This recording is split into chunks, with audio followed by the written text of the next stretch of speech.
একজন একনিষ্ঠ কর্মী, হাসিনার একজন গুণমুগ্ধ ছিলেন। সেই রেন্টু ভাই যখন হাসিনার ঘনিষ্ঠ হইয়া তার পৈশাচিক রূপ দেখলেন, তিনি তার পুরা পলিটিক্যাল জার্নির জন্য নিজেরই দায়ী করলেন। তিনি ভাবলেন, আমি কেন এই ভুল করলাম, এই দায় আমার, তাই আমি আমারই ধ্বংস চাই, আমারই ফাঁসি চাই। আমি ঠিক এইভাবেই, আমি নিজে চিকিৎসক, ডাক্তার, ভালোবেসেই চিকিৎসা শাস্ত্র পড়ছি, আর এই চিকিৎসা ব্যবস্থায় যে অন্ধকার দিক দেখছি, যার মধ্যে কাজ করছি, তার ফলে আমার নিজের ফাঁসি নিজে চাওয়া ছাড়া মনে হয় মুক্তি নাই। তবে আমি এটাও মনে করি, যে কোনো দেশের স্বাস্থ্য ব্যবস্থার মধ্যে ওই দেশে পরিবর্তনের চাবিকাঠি লুকায় আছে। আমি এই স্বাস্থ্য ব্যবস্থার সংকট নিয়ে কথা বলতেছি, এই সংকট কাটানোর জন্য এক বিপুল কাজ আমাদের করতে হবে। বাংলাদেশের স্বাস্থ্য ব্যবস্থার সংকট এবং সেটা থেকে উত্তরণের পথ নিয়ে সংস্কারের লক্ষ্যে একটা কমিটি হয়েছে, তারা কাজ করতেছেন। মন্ত্রণালয়ের দায়িত্ব আছেন আমার বন্ধু এবং গুরুজনেরা, তাই এটা আমার দায়িত্ব। আমি স্বাস্থ্য ব্যবস্থার সংস্কার নিয়ে আমি এই মন্ত্রণালয়কে, এই সংস্কার কমিটিকে আমি সাহায্য করব। 2টা এপিসোড করছি, আরো করব। আমি খুবই অবাক হয়েছি, অসংখ্য মানুষ সেই এপিসোডগুলো দেখছে। তার মানে স্বাস্থ্যের মতো বিষয় মানুষের বিশেষ আগ্রহের জায়গা।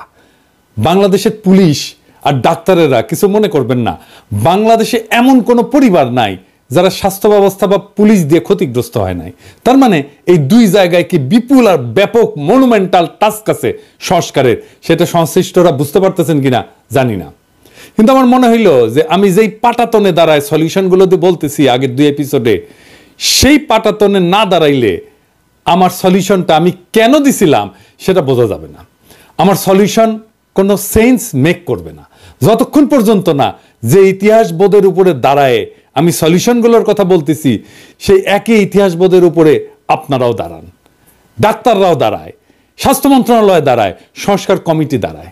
আসেন আমরা আদি ইতিহাস থেকে শুরু করি, চিকিৎসা ব্যবস্থা আর তার বিবর্তনের ইতিহাস দেখি। কোন ভাঙা গড়ার মধ্যে দিয়ে গেছে সেই চিকিৎসা ব্যবস্থা, আজ আমরা যার উত্তরাধিকার। এই চিকিৎসা ব্যবস্থার ফিলোসফিক্যাল জার্নিটা কি, আসেন সেইটা আমরা বুঝে দেখি। সারা দুনিয়াতে স্বাস্থ্য ব্যবস্থার মেরুদণ্ড চিকিৎসক, অথচ এই চিকিৎসকদের বিরুদ্ধে মানুষের পর্বত প্রমাণ অভিযোগ। যে সুস্থ হয়ে বাড়ি যায় সে অভিযোগ করে, যে যায় না সে তো করবেই। তবে এই যে অভিযোগগুলা, এটা যে শুধু বাংলাদেশে তা না, এটা সারা দুনিয়ার চিত্র। কারণটা কি? কারণটা হচ্ছে যে চিকিৎসা শুধু বিজ্ঞান না, এটা একটা আর্ট। সেবাগ্রহীতা হিসেবে থাকে একজন রক্ত মাংসের জীবন্ত মানুষ। সে মানুষটা বাকি সব মানুষের চাইতে আলাদা, তার আলাদা জীবন আছে, সম্পর্ক আছে, স্মৃতি আছে, শিক্ষা আছে। এই বিপুল বৈচিত্র্যকে মায়া দিয়ে, মমতা দিয়ে, দক্ষতা দিয়ে, বিজ্ঞান দিয়ে ম্যানেজ করাটা খুবই জটিল একটা কাজ। এই জটিল কাজটাই করেন ডাক্তার। 2008 সালে হলিউডে একটা সিনেমা হয়েছিল, নাম নাইটস ইন রোদান্থ। সেই সিনেমার নায়ক রিচার্ড টেফানি গেইর অভিনয় করছেন একজন ডাক্তারের ভূমিকায়। সিনেমায় ওই ডাক্তারের নাম হচ্ছে ডাক্তার ফ্লেনার। ডাক্তার ফ্লেনারের হাতে সার্জারির সময় তার এক বৃদ্ধা রোগী সার্জারির বেডেই মারা যায়। ডাক্তার ফ্লেনার আসছেন সমুদ্রের ধারে একটা শহর রোদান্থতে বৃদ্ধার স্বামীকে কৈফিয়ত দিতে। ফ্লেনার বলতেছে যে অ্যানেস্থেশিয়ার জটিলতায় 50,000 জনের মধ্যে একজনের এরকম দুর্ঘটনা ঘটতে পারে, যে দুর্ঘটনাটা তোমার স্ত্রীর ক্ষেত্রে ঘটছে। বৃদ্ধ কিছুক্ষণ চুপ করে শুনে বললেন যে 50,000-এ একজন একটা সংখ্যা, আমাদের 43 বছরের দাম্পত্য জীবন। আচ্ছা ডাক্তার, তুমি কি আমার স্ত্রীর চোখের তারার রংটা দেখছিলা? এই যে আবেগের তীব্রতা, সেটা ডাক্তার ফ্লেনার সামাল দেবে কিভাবে যদি না 2 পক্ষের বিশ্বাস আর এমপ্যাথির একটা সম্পর্ক তৈরি না হয়। পৃথিবীর কোনো পেশাকেই তো এমন তীব্র মানবিক আবেগ মোকাবেলা করতে হয় না। আমার ডাক্তার হওয়ার মোটিভেশন বগুড়ার তারা ডাক্তার, বাবার বন্ধু ছিলেন, আমাদের পারিবারিক বন্ধু ছিলেন, অসম্ভব রূপবান এক মানুষ ছিলেন। এমন মমতায় উনি রুগী দেখতেন, এমন অপূর্ব ছিল ওনার হাসি, ওনার উপস্থিতি রোগ অর্ধেক ভালো কইরা দিত। উনি যখন বগুড়া আলতাফুন্নেসা খেলার মাঠের পাশের রাস্তা দিয়ে স্টেথো গলায় ঝুলায় যাইতেন, হাঁটতেন, তখন মনে হইতো দুনিয়ার সমস্ত সৌন্দর্য উনার উপরে ভর করছে। আমারও ছোটবেলায় মনে হইতো ঠিক এইভাবে স্টেথো গলায় আমাকে মাঠের পাশ দিয়ে হাইটে যেতে হবে।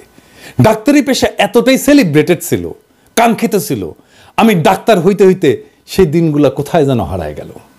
আমরা মনে করি যে ডাক্তারেরা সব দেশে, সব যুগে, সব সমাজে সমাদৃত ছিল। কথাটা ঠিক না।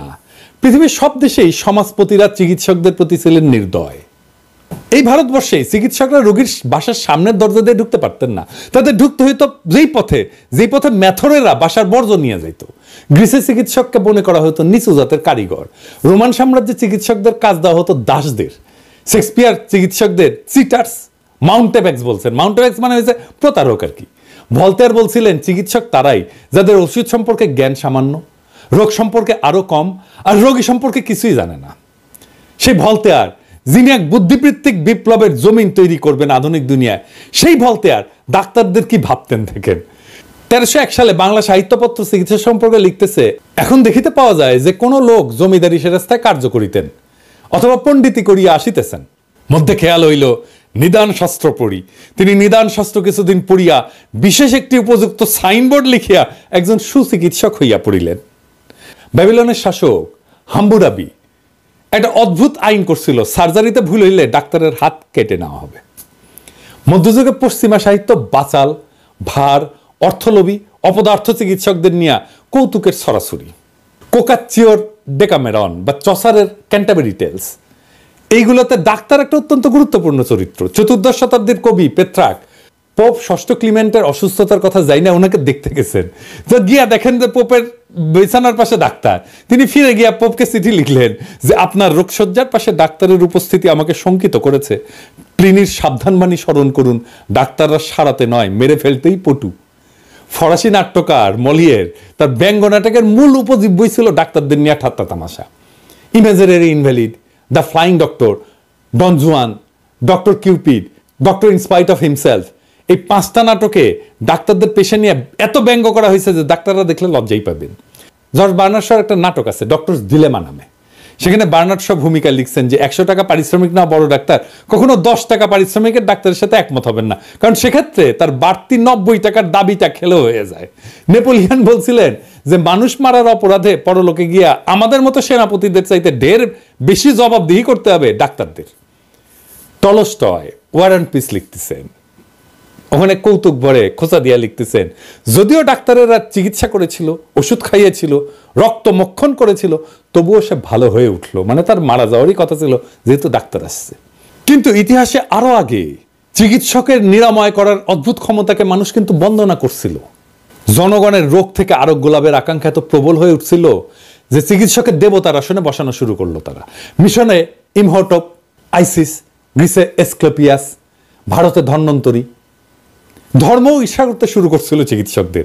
যিশু বলছিলেন যারা ঈশ্বরের অবহেলা বা পাপ করবে তারা চিকিৎসকের হাতে পড়ার মতো শাস্তি পাবে। কিন্তু অলৌকিক নিরাময়ের ক্ষমতা প্রদর্শন হয়ে উঠল মানুষের মন জয়ের অন্যতম উপায়। যিশু নিজেই রোগাক্রান্তকে নিরাময় করে তার ঐশ্বরিক ক্ষমতা প্রমাণ দিয়েছেন। এমনকি গৌতম বুদ্ধ। এখনো ক্যাথলিক ফাদার হওয়ার শর্ত হচ্ছে কমপক্ষে 2টা অলৌকিক নিরাময়ের ক্ষমতা দেখাইতে হবে। চিকিৎসার সাথে অলৌকিকত্ব আর চিকিৎসককে দেবত্ব আরোপ করার ফলে লাভ হইল না চিকিৎসকের বা চিকিৎসাবিদ্যার, কারণ চিকিৎসক তো দেবতা না, তার মধ্যে কোনো ঐশ্বরিক ক্ষমতাও নাই। চিকিৎসকের কাছে মানুষের প্রত্যাশা এত উঁচুতে পৌঁছাইল যে সেদিন থেকে চিকিৎসকরা হেরে গেলেন সেই খেলায়। তারপরেই এইভাবে মধ্যযুগের সাহিত্যে চিকিৎসকদের এই অবস্থা। তবে এই অবস্থার আবার পরিবর্তন হইল অষ্টাদশ শতাব্দীর শেষ দিকে, তখন কলোনি মাস্টাররা যাচ্ছেন সারা দুনিয়ায়, নতুন নতুন যুদ্ধবিগ্রহ লেগেই আছে। সেই প্রথম ব্যাপকভাবে সেনাবাহিনীতে নেওয়া হতে থাকলো তরুণ ডাক্তারদের। ছড়ায় ছিটায় থাকা ডাক্তাররা একটা সুসংগঠিত বাহিনীর সদস্য হয়ে ছড়ায় পড়লো সারা দুনিয়ায়, মিশতে থাকলো সাধারণ মানুষের সাথেও। মানুষেরা দেখলো ক্ষমতাবান কিন্তু মাটির কাছাকাছি মানুষ। 19 শতকের মাঝামাঝি সৎ আদর্শবাদী চিকিৎসকদের দেখতে শুরু করলো পৃথিবী। সাহিত্য ছাপ পড়ল।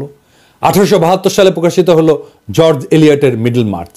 তার নায়ক এক অসাধারণ আদর্শবাদী চিকিৎসক টার্সিয়াস লিডগেট। লেখা হলো Madame Bovary, enemy of the people, যা থেকে সত্যজিৎ রায় বানাইলেন গণশত্রু সিনেমাটা, doctor Pascal, Arrowsmith, Citadel, plague. Bangla সাহিত্য লেখা হলো দত্তা, পথের দাবি, আরোগ্য নিকেতন, অগ্নি। সিনেমায় উত্তম কুমারের সবচেয়ে উজ্জ্বল চরিত্র অভিনয় ছিল ডাক্তারের চরিত্র, দেশপ্রেমিক, আদর্শবাদী, মহান পেশায় প্রতি নির্লোভ মহাপুরুষের প্রতিচ্ছবি। সেই সময়টাই ছিল চিকিৎসা পেশার স্বর্ণযুগ। আর আজকের বাংলাদেশের স্বাস্থ্য ব্যবস্থার সমস্যা আরো জটিল, কারণ পুরা সিস্টেম ভয়াবহ করাপশন ঢুকছে।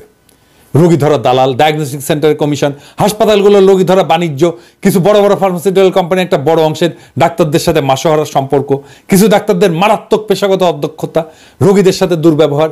আর এই সিস্টেমটাকে টিকায় রাখার জন্য গড়ে ওঠা কায়েমি স্বার্থবাদী গোষ্ঠী পরিস্থিতিকে জটিল থেকে জটিলতর করে তুলছে। মানুষ বুঝতে পারে যে এই ব্যবস্থা অত্যন্ত করাপ্ট, তাই সে মাঝে মাঝে তার ক্ষোভ ঝাড়ে ফ্রন্ট লাইনে থাকা ডাক্তারদের উপরে। অভিযোগ ভুল চিকিৎসার। ডাক্তাররা কেন ভুল চিকিৎসা করে? এর দায় কি শুধু ডাক্তারের? WHO বলে যে পশ্চিমা স্বাস্থ্য ব্যবস্থাতে 10% রোগী ভুল চিকিৎসার শিকার হন। চিকিৎসার ঝুঁকি থাকবেই। অত্যন্ত অভিজ্ঞ এবং যত্নশীল চিকিৎসকেরও ভুল হইতে পারে, কারণ প্রত্যেকটা রোগাক্রান্ত শরীর আপন বৈশিষ্ট্য অনন্য।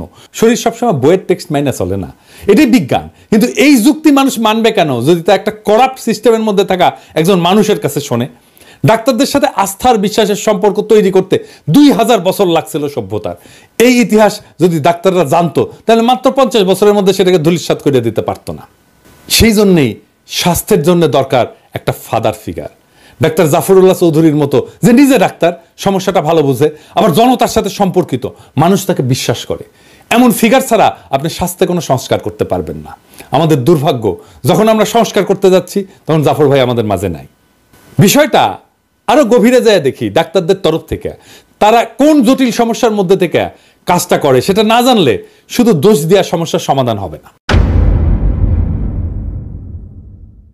প্রাচীনকালে চিকিৎসকরা রোগীর চিকিৎসা করতে করতে অভিজ্ঞতা সঞ্চয় করতেন। সেই সঞ্চিত জ্ঞান তিনি পরের প্রজন্মকে দিয়ে যেতেন। আর আজকে চিকিৎসক যখন রোগীকে চিকিৎসা দেন, রোগ নির্ণয় করেন, সেই চিকিৎসার পিছনে থাকে কোনো না কোনো গবেষণা।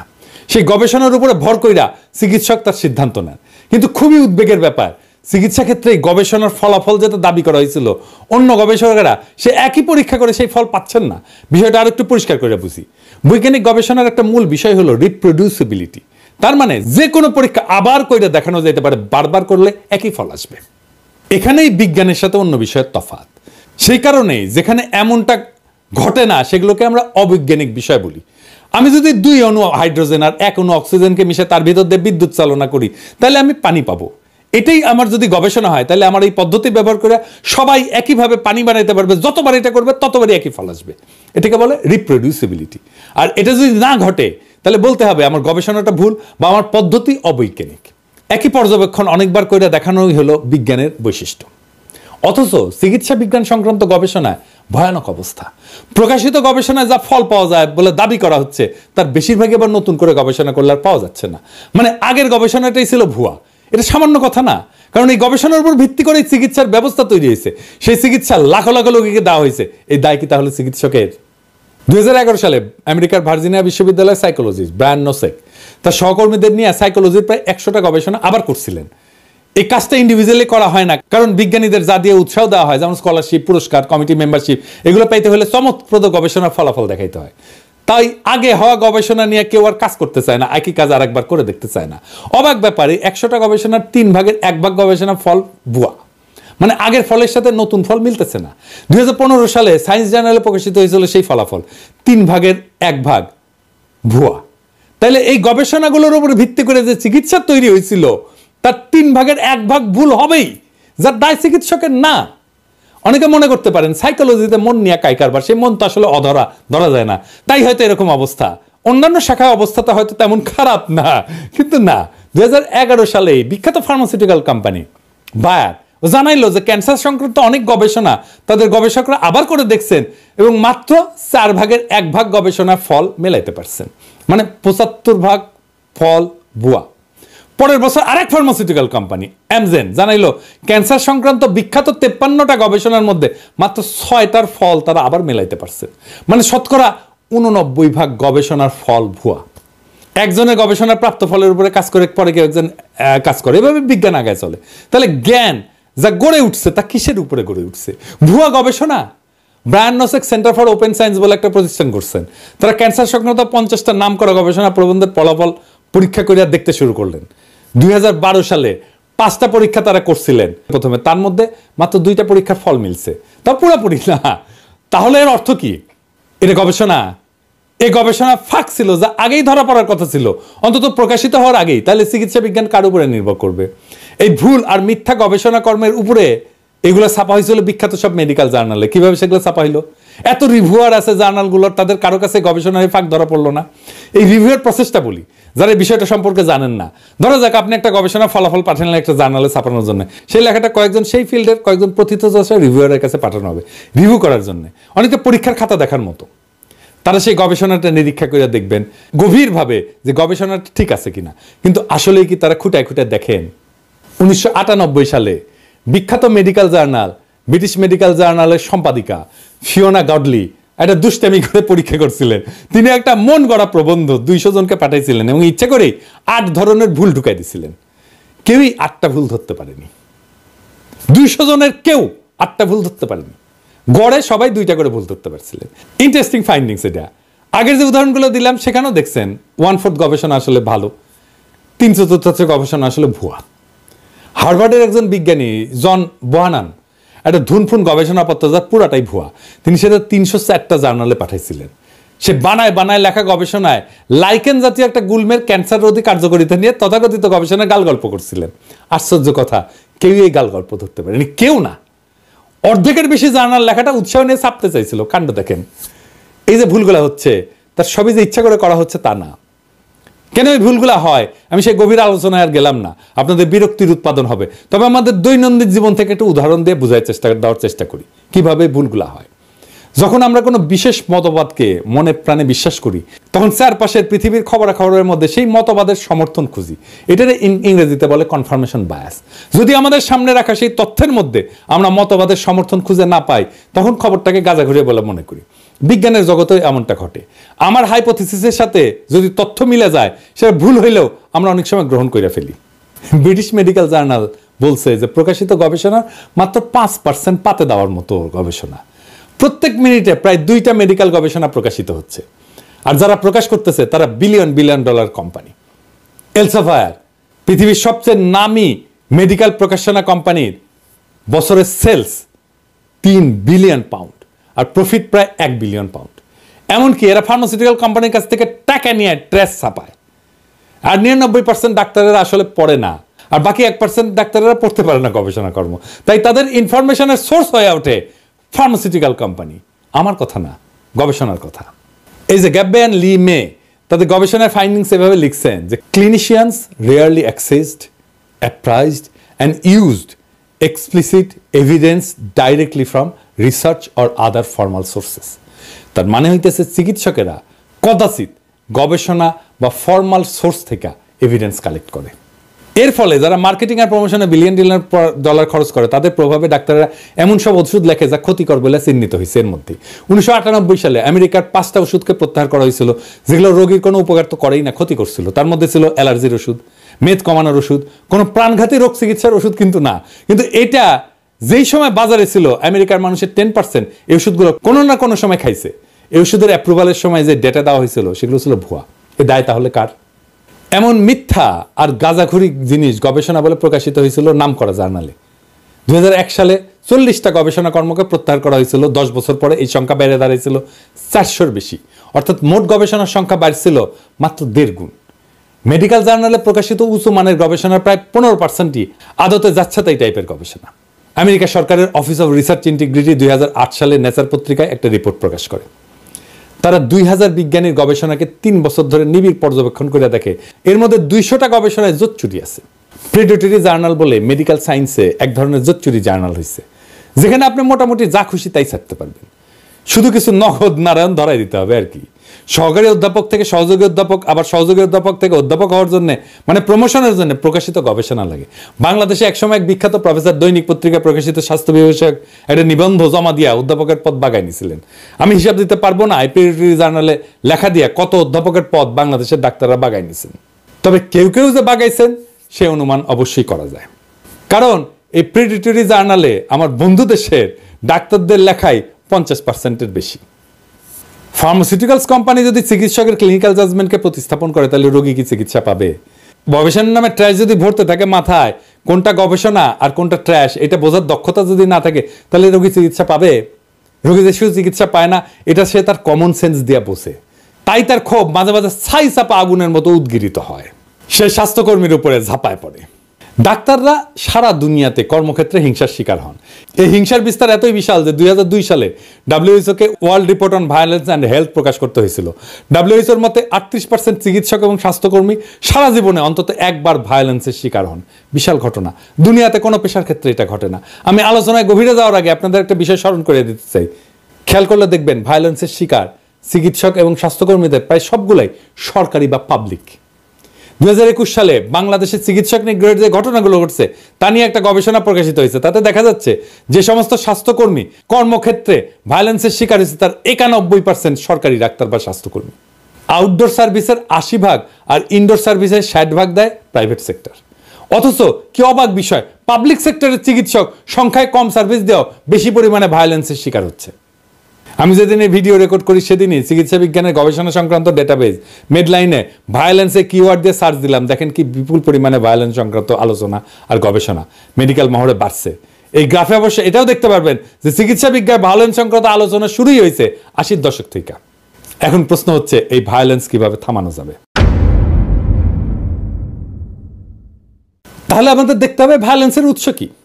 বাংলাদেশের জিডিপির অনুপাতে হেলথ বাজেট 2012 সালের পর থেকে ক্রমাগত কমছে। এখন মোটামুটি জিডিপির 2%, দক্ষিণ এশিয়া এটা প্রায় 5.5%। প্রাইভেট সেক্টরের চিকিৎসা ব্যয় মেটাতে বছরে 4% মানুষ দারিদ্র সীমার নিচে চলে যাচ্ছে। বাংলাদেশে এক বছরে দরিদ্র কমে 1 থেকে 2%। শুধু চিকিৎসার ব্যয় মেটাতে গিয়ে দারিদ্র সীমার নিচে চলে যায় প্রত্যেক বছর 4% মানুষ। বাদরের তৈলাক্ত বাস ব্যয় ওঠার উপমার সাথে এটার কিন্তু মিল আছে। এর আবার গালভরা একটা নাম আছে, মেডিকেল পভার্টি ট্র্যাপ বা দারিদ্র ফাঁদ। হার্ভার্ড মেডিকেল স্কুলের সোশ্যাল মেডিসিনের শিক্ষক পল ফার্মার এটাকে বলছেন স্ট্রাকচারাল ভায়োলেন্স। এর অর্থ হচ্ছে জাত, ধর্ম, লিঙ্গ, বর্ণ বৈষম্য, রাজনৈতিক হিংসা, যুদ্ধ, সামাজিক অর্থনৈতিক অসাম্য এসব কিছুই নির্ধারণ করে কে অসুস্থ হয়ে পড়বে এবং মেডিকেল সার্ভিস নিতে পারবে। তার মানে আপনি একজন স্বাস্থ্যকর্মী হয়ে এই বাজেটে কাজ করে নিজেই স্ট্রাকচারাল ভায়োলেন্সের অংশ হচ্ছেন। রোগীরা স্ট্রাকচারাল ভায়োলেন্সের শিকার হয় প্রথমে। ডাক্তার না জেনে না বুঝে স্ট্রাকচারাল ভায়োলেন্সের অংশ হয়ে যান। রোগীর স্বজনেরা সেই স্ট্রাকচারাল ভায়োলেন্সের ফিজিক্যাল এমবডিমেন্ট হিসেবে দেখে একজন ডাক্তারকে, তাই পাল্টা আক্রমণের লক্ষ্য হয় সে। আপনি স্বাস্থ্যকে প্রায়োরিটি না দিলে স্ট্রাকচারাল ভায়োলেন্স কমবে না। আপনি দেখবেন এই জুলাই আগস্ট বিপ্লব যোদ্ধাদের সুচিকিৎসার ব্যবস্থা করতে পারলো না স্বাস্থ্য মন্ত্রণালয়। ওই যে প্রায়োরিটি মনেই করলো না যে কাজটা জরুরি। যে মন্ত্রণালয় 20 থেকে 25,000 আহত ছাত্র জনতাকে সার্ভিস দিয়ে তৃপ্ত করতে পারে না, সে 18 কোটি জনতাকে কিভাবে তৃপ্ত করবে? এটাই তো ছিল স্বাস্থ্য মন্ত্রণালয়ের জন্য অ্যাসিড টেস্ট। স্বাস্থ্য যে জাতীয় উন্নয়নের জন্য, অর্থনৈতিক উন্নয়নের জন্য একটা পূর্ব শর্ত, এটা না বুঝে আমাদের নীতি নির্ধারকেরা না আমাদের হেলথের লিডাররা বুঝাইতে পারে নীতি নির্ধারকদের। এই বিষয়টা বুঝে দেখি। 2010 সালে একটা ইন্টারেস্টিং প্রবন্ধ প্রকাশিত হয়েছিল, nuclear weapons and neglected diseases the 10,000 to 1 gap শিরোনামে। এই প্রবন্ধে বলা হয়েছে 11টা পারমাণবিক শক্তিধর দেশ $10 ট্রিলিয়ন বেশি ব্যয় করছে অস্ত্র তৈরি এবং মেনটেন্যান্সে। আর সারা পৃথিবীতে 80 কোটি মানুষ কৃমিতে আক্রান্ত যে হয় তার বেশিরভাগই নিম্ন বা মধ্য আয়ের পারমাণবিক শক্তিধর দেশ। যেমন ইন্ডিয়াতে 14 কোটি, চীনে 8.5 কোটি। নেগলেক্টেড ডিজিজ কন্ট্রোলের জন্য বরাদ্দ সারা দুনিয়ায় $1 বিলিয়ন কম, অর্থাৎ $10 ট্রিলিয়ন পারমাণবিক অস্ত্র সম্ভারের 10,000 ভাগের 1 ভাগেরও কম। 2010 সালে ল্যান্ডসেটের 2 জানুয়ারি আরেকটা প্রবন্ধ প্রকাশিত হয়েছিল, neglected topical disease beyond the tipping point শিরোনামে। ওখানে প্রবন্ধকার বলছে যে ওভারসিজ ডেভেলপমেন্ট ফান্ডের মাত্র 0.6% বরাদ্দ আছে নেগলেক্টেড টপিক্যাল ডিজিজের জন্য। মাইকেল মমার এসব বিশ্লেষণ করে বলছিলেন যে স্বাস্থ্য হইল দীর্ঘ সামাজিক প্রক্রিয়ার পরিণতি এবং ফলাফল। এই যে স্ট্রাকচারাল ভায়োলেন্স, তার শিকার হচ্ছে সাধারণ মানুষ, যাদের এই ভায়োলেন্সে কোনো ভূমিকা নাই, ভাষ্য নাই, কোনো অবস্থিতিও নাই। বাংলাদেশের মানসিক চিকিৎসকরা সম্প্রতি বলছেন যে বাংলাদেশের 4 জনের মধ্যে 1 জন মানসিক রোগে ভুগতেছেন। প্রত্যেক বছর 10,000 জন মানুষ আত্মহত্যা করতেছে। এর কারণ হিসাবে বেকারত্ব, হতাশার কথা বলছেন ডাক্তাররা সাহেবেরা। এটা খুব গুরুত্বপূর্ণ কথা বলছেন, তা হচ্ছে বিচারহীনতা। তার মানে সাম্য এবং ন্যায় বিচার শুধু রাষ্ট্রের স্বাস্থ্যের জন্য জরুরি না, ব্যক্তির স্বাস্থ্যের জন্যও জরুরি। ভায়োলেন্সের the medicine the necessary politics of public health প্রবন্ধে বলা হয়েছে এই ভায়োলেন্সের ট্রিগারিং ফ্যাক্টরগুলোর সামাজিক এবং রাজনৈতিক ডাইমেনশন আছে। ভায়োলেন্সের প্রশ্নের সাথে জড়ায় আছে গ্লোবালাইজেশনের বিতর্ক। আলমাতার প্রাইমারি হেলথ কেয়ারের ঐতিহাসিক ঘোষণায় স্বাস্থ্য নিশ্চিত করার শর্ত হিসেবে শান্তি নিশ্চিত করার কথা বলা হয়েছিল, রাষ্ট্রীয় সংঘাত বন্ধ করার কথা বলা হয়েছিল, আর নিরস্ত্রীকরণের উপরে জোর দেওয়া হয়েছিল। ডাক্তারির খুব একটা অন্তর্গত দার্শনিক কন্ট্রাডিকশন আছে। আপনি খেয়াল না রাখলে পা স্লিপ কাটবেন। এটা যে শুধু ডাক্তারদের বুঝলে হবে না, এটা বুঝতে হবে সবাইকেই। কত ধরনের সূক্ষ্ম সূক্ষ্ম ফাঁদ আছে, ট্র্যাপ আছে, পিছল জায়গা আছে, যেটা আমাদের খুব গভীরভাবে বোঝা দরকার। তাছাড়া শুধু ডাক্তারদের দোষী দেবেন কিন্তু ফল আসবে না। সংস্কারের কথা বলবেন, সংস্কার হবে না। কারণ মূল সমস্যার গভীরে যে বুঝতে হবে কোথায় সমস্যা। এই যে মেডিসিন শাস্ত্র বা চিকিৎসাবিদ্যা, এটার অন্তর্গত একটা হিংসার উপাদান আছে। একদিকে মেডিসিন আর্ট অফ হিলিং, আরেকদিকে রোগের হন্তারক। দুই ক্ষেত্রেই মেডিসিনের কেন্দ্রে আছে মানুষ। মেডিসিনের ঐতিহাসিক বিবর্তনের মাঝে অন্তর্গত যে দ্বন্দ্ব এবং টানাপোড়েন আছে, এইটা নিয়ে দেরিদার একটা লেখা আছে প্লেটোস ফার্মেসি নামে, আগ্রহীরা পড়ে দেখতে পারেন। সেখানে তিনি বলছেন ফার্মাকন এই শব্দটার অর্থ একদিকে বিষ, আরেকদিকে অমৃত বা নিরাময়কারী। মেডিসিনও তাই। আবার দেখেন, আমরা রোগকে দেখি বায়োলজির দৃষ্টিতে, কিন্তু রোগকে বায়োলজির দৃষ্টিতে দেখার একটা বিপদ আছে। যেমন হার্ট অ্যাটাক হইলে হার্টের রক্ত চলাচলের কার্ডিয়াক এনজাইমের মার্কার এগুলো দেখতে হয়, না দেখে উপায় নাই। কিন্তু রোগী তো একটা রোগ আক্রান্ত দেহ না, একটা জীবন্ত মানুষ। ডাক্তার তো একটা বায়োলজিক্যাল এন্টিটিকে চিকিৎসা করতেছে না, একটা বায়োসোশ্যাল এন্টিটিকে চিকিৎসা করে। বায়োসোশ্যাল থেকে বায়োলজিকে যখন আলাদা করা হয় তখন হয় এন্টিটি রিডাকশন। এইভাবে রিডাকশনিজমের উপরে দাঁড়ায় আছে আমাদের চিকিৎসাবিদ্যা। তাই সোশ্যাল এন্টিটি যখন সামনে এসে দাঁড়ায় তখন সেটাকে পৃথিবীর কোনো দেশের ডাক্তাররাই আর মোকাবেলা করতে পারে না। আবার আরেকদিকে দেখেন, আমরা যখন অসুস্থ হয়ে ডাক্তারের কাছে যাই বা হাসপাতালে যাই, সেখানে দেখা আমাদের ক্লিনিক্যাল হেলথ, মানে সেখানে ব্যক্তির শরীরটা দেখা হয়। আবার ধরেন এই কোভিড মহামারীর সময় আমরা তখন পাবলিক হেলথের দৃষ্টিকোণ থেকে দেখি, যেখানে কমিউনিটি গুরুত্বপূর্ণ, সেই সামাজিক অবস্থা গুরুত্বপূর্ণ যা পরিবেষ্টিত হয়ে মানুষ থাকে। যদি দুই ক্ষেত্রেই ডিসোশ্যালাইজেশন সমানভাবে কার্যকর থাকে, তাহলে দুই ক্ষেত্রে যেটা হয় সেটা হচ্ছে ডিহিউম্যানাইজেশন। এরিক ক্যাসেলের একটা বেশ পুরনো লেখা আছে, শিরোনাম হচ্ছে দ্য রিলিফ অফ সাফারিং। সেখানে তিনি বলছেন, রোগাক্রান্ত হইলে মানুষের মানব সত্তার অনেক কিছুকেই তছনছ করে দেয়, ব্যক্তির সমগ্রতাকে ভেঙে চড়ে সাফারিংসের জন্ম দেয়। এই সাফারিংসের বোঝার ক্ষমতা আধুনিক মেডিসিনের নাই। আমাদের টেক্সট বইকে ঢেলে লিখতে হবে। পুরো টেক্সট বই আর শিক্ষাদানের পদ্ধতি না বদলাইলে চিকিৎসাবিদ্যার রোগীকে বায়োসোশ্যাল এন্টিটি হিসেবে দেখতে পারবে না। এইবার আসেন হাসপাতাল প্রসঙ্গে। আমরা ডাক্তাররা সবাই হ্যারিসন পড়ছি মেডিসিনের টেক্সট বই হিসেবে। সে খোদ হ্যারিসনে হাসপাতাল সম্পর্কে বলা আছে, হাসপাতাল হচ্ছে একটা ইন্টিমিডেটিং এনভায়রনমেন্ট, যেখানে রোগীর সেন্স অফ রিয়েলিটিকে অল্টার করে দেয়। এই সেন্স অফ রিয়েলিটি হচ্ছে রোগীর ব্যক্তিময়তা, মানুষ হিসেবে তার এন্টিটি। সেটা হারায় গেলে রোগী তার নিজস্ব জগৎকে হারায় ফেলে, সে হয়ে যায় একটা বেড বা কেবিন নাম্বার। হাসপাতালে এসে ব্যক্তিময়তা হারায়, নৈর্ব্যক্তিক হয়ে যায়। আমরা নিজেরা বলি না বেড নাম্বার 14 রোগী, বেড কেবিন নাম্বার 1001-এর রোগী, বা অমুক প্রফেসরের রোগী, বা হাইপোথাইরয়েডের রোগীটা, বা রোগীর সেই হারায় ফেলা জগৎ এবং হাসপাতালের নৈর্ব্যক্তিক কেস নাম্বার দেয়া সাজানো জগতের দুর্বল লিঙ্ক হচ্ছে একজন ডাক্তার এবং তার ব্যক্তিময়তা। অথচ একজন ডাক্তার যখন গড়ে উঠতে থাকে, সে তার ব্যক্তিময়তা হারায় ফেলতে থাকে, তার জগৎ সম্পর্কে রিয়ালিটি বদলাইতে থাকে। বাইরন গুডের একটা অ্যানথ্রোপোলজিক্যাল স্টাডি আছে এই নিয়ে, শিরোনাম medicine, rationality and experience on anthropological perspective. এই বইয়ে তিনি দেখাইছেন যে কিভাবে মেডিকেল স্কুলে শুধু নতুন শব্দই শেখানো হয় না, চিকিৎসা শিক্ষার্থীর এক নতুন জগৎকে নির্মাণ করা হয়। একজন শিক্ষার্থীর ভিজুয়াল মেটাফোর বদলায় যায়। অ্যানাটমির কাছে ত্বক, যা অনুভূতির অঙ্গ, তা হয়ে ওঠে একটা শিক্ষার সামগ্রী, যা মাইক্রোস্কোপের নিচে দেখার অবজেক্ট। মোদ্দা কথা, চিকিৎসাবিদ্যা চিকিৎসককে যে বিপুল জ্ঞান সম্ভার দেয়, তাতে রোগী নিজের দেহ এবং অস্তিত্ব সম্পর্কে একটা হীনমন্যতায় ভোগে। এটাকে দর্শনের ভাষায় বলা হয় এপিস্টেমোলজিক্যাল হাইপোকন্ড্রিয়া। এই এপিস্টেমোলজিক্যাল হাইপোকন্ড্রিয়ার এক ধরনের নমনীয় হিংসা, এবং এই হিংসা ধারণ করেন চিকিৎসক নিজেই। আপনি খেয়াল করলে দেখবেন কিছু ডাক্তার তার রোগীকে অবলীলায় বলে, আপনি বুঝবেন না, আপনি কি ডাক্তার? আমি নিজে ডাক্তার হয়ে শুনি, আপনি কি স্পেশালিস্ট? আমি যদি স্পেশালিস্ট হয়ে প্রশ্নটা করতাম তখন কি বলতো আল্লাহ মালুম। আর্থার ক্লিনম্যানের একটা বই আছে, বেশ পুরানো কিন্তু প্রাসঙ্গিক। বইটার নাম ইলনেস ন্যারেটিভ। তিনি বলছেন, ডাক্তারদের সিলেবাসে এই বিশ্বাস জন্মানো হয় যে ডাক্তারদের জানা প্রয়োজন শুধু রোগের বায়োলজি, রোগের সাইকোলজিক্যাল, সোশ্যাল, কালচারাল অ্যাসপেক্ট জানাটা জরুরি না। ফলে একটা রোগ যখন রোগীর জীবনে একাধিক অর্থ নিয়ে হাজির হয়, সেটাকে বায়োমেডিক্যাল মডেলের মধ্যে ধরার চেষ্টা করা হয়, তখন শুরু হয় প্রসেস অফ ডিহিউম্যানাইজেশন। অথচ আমরা যেদিকে তাকাই না কেন, চারিদিকে আছে মানুষ, তার সমস্ত আকাঙ্ক্ষা, অপ্রাপ্তি, অসাম্য নিয়ে। সেই মানুষকে বাদ দিয়ে আমরা হামলায় পড়ি তার রোগের উপরে।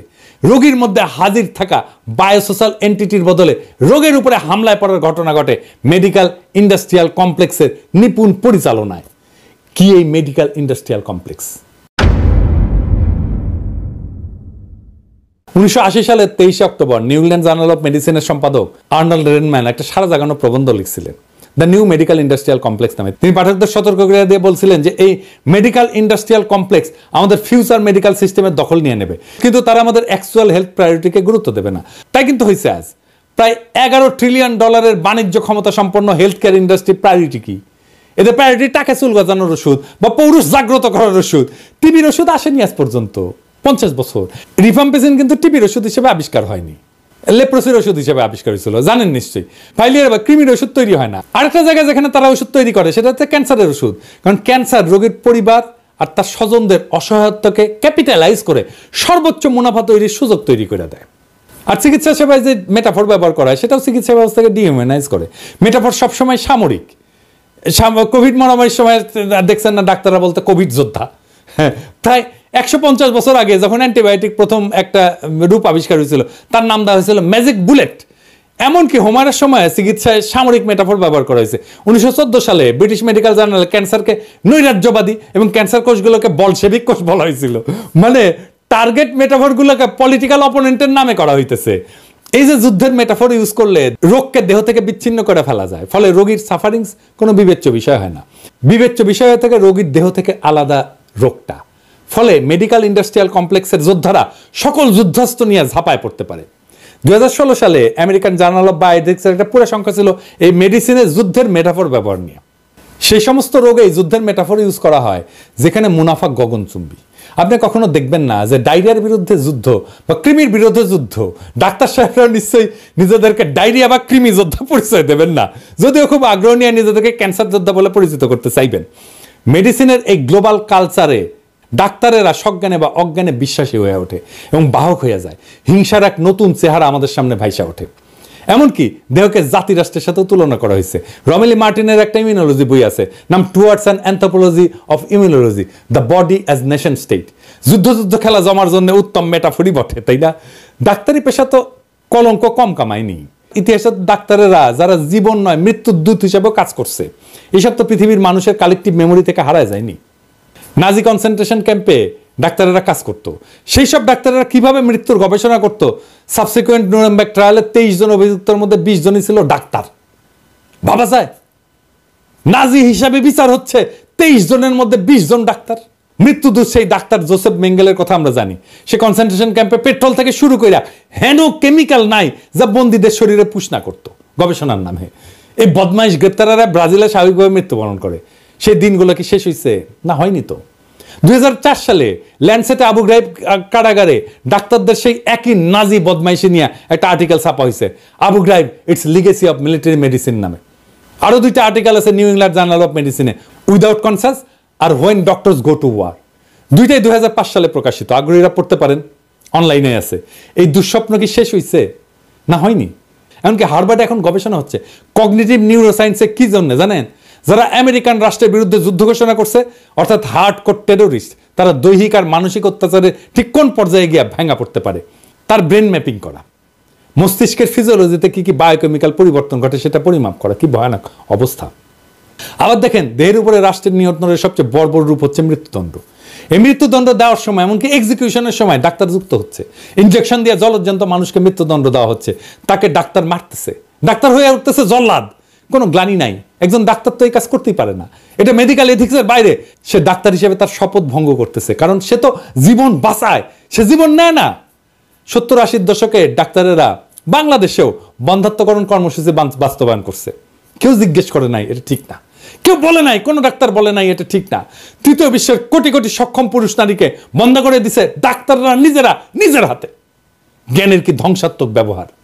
চিকিৎসাবিদ্যার এই যে অন্তর্গত কন্ট্রাডিকশন, এটাই এই পেশার মানবিক সম্ভাবনাকে স্ফুরিত হইতে দেয় নাই। অন্তর্গত গভীর হিংসার বোধ থেকে একজন মেঙ্গেল তৈরি করে, একজন জল্লাদ তৈরি করে, হাজার হাজার বন্ধাকরণ কর্মী তৈরি করে যারা তাদের পেশা নিয়ে গর্ব করে। গবেষণার তথ্য লুকায় রফেকক্সিবের মতো ওষুধ কোটি কোটি মানুষকে খাওয়ায় দেয় বিনা গ্লানিতে। খুব সহজেই এরা বিগ কর্পোরেশনের অংশ হয়ে যায়। তৈরি হয় দানবীয় মেডিকেল ইন্ডাস্ট্রিয়াল কমপ্লেক্স, যার একমাত্র লক্ষ্য মুনাফা আর মুনাফা আর মুনাফা। এই হিংসাই হইতেছে সেই বিপন্ন বিস্ময়।